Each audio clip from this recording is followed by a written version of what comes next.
আলহামদুলিল্লাহ। আসসালামু আলাইকুম ওয়া রাহমাতুল্লাহ।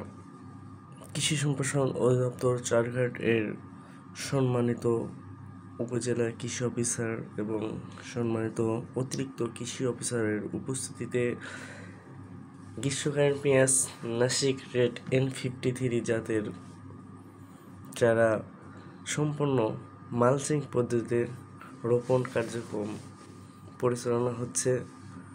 আলহামদুলিল্লাহ, স্যারগণ নিজেই চারা রোপণ উদ্বোধন করেন।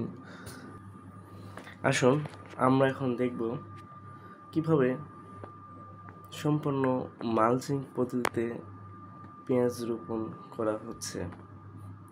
আপনারা দেখতেই পাচ্ছেন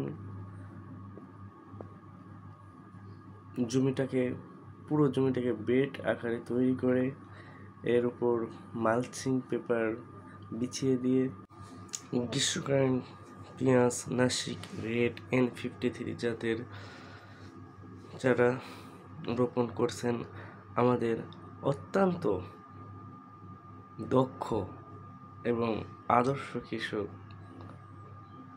দেখুন কিভাবে মালচিং পদ্ধতিতে তারা পেঁয়াজ রোপণ করতেছে।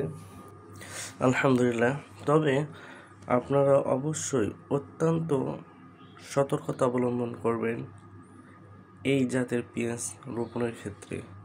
অবশ্যই চারা বেশি গভীরে রোপণ করা যাবে না। কৃষি সম্প্রসারণ অধিদপ্তর, চারঘাট, রাজশাহী। ধন্যবাদ।